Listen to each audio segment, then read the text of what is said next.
Finally came when it was time to go up and apply what had been learned in ground school. Very few had ever ridden in an airplane, and the first flight was an experience that each cadet would remember in a different way.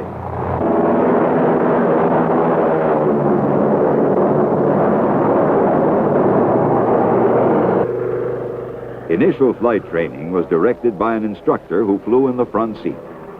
His job was to teach the student the do's and don'ts of flying, such as how a plane got into a tailspin and how to recover safely before crashing.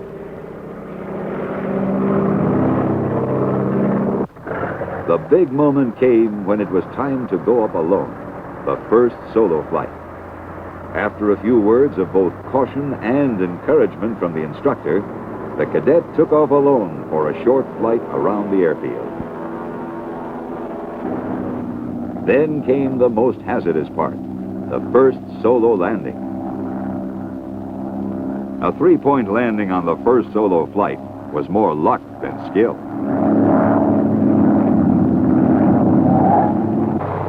The student continued to fly, both with and without an instructor, gaining experience and confidence. Much time was devoted to flying single-seat planes in preparation for combat duty at the front. Finally, graduation day arrived. They'd earned their wings. While pilots were needed to fly the planes, many men were needed to maintain both engines and planes.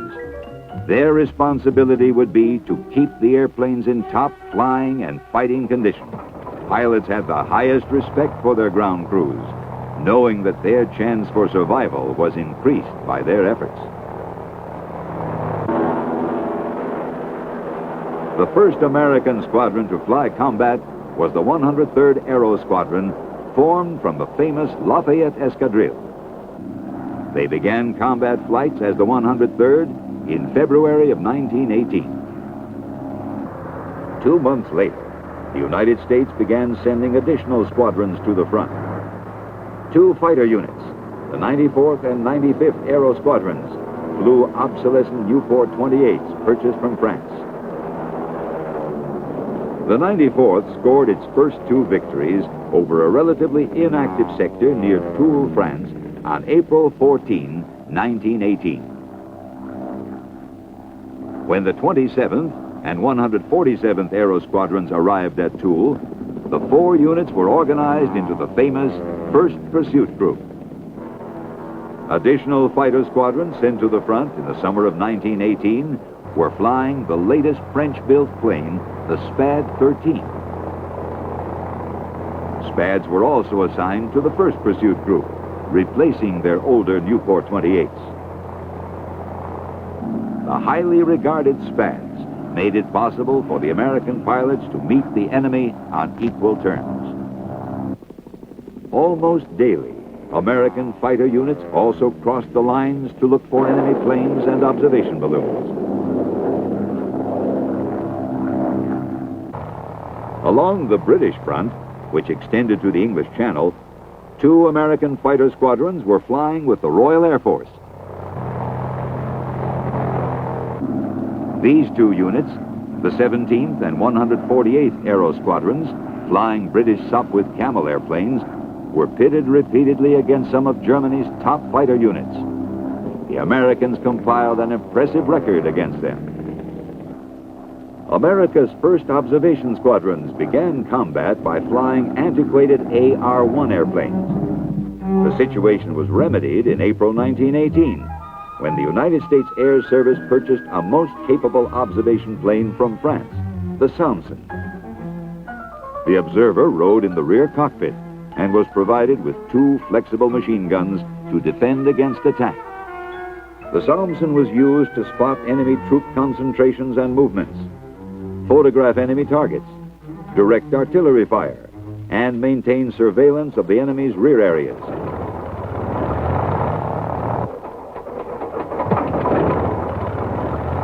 Flying deep into German territory, the Salmson frequently came under air attack by enemy fighters.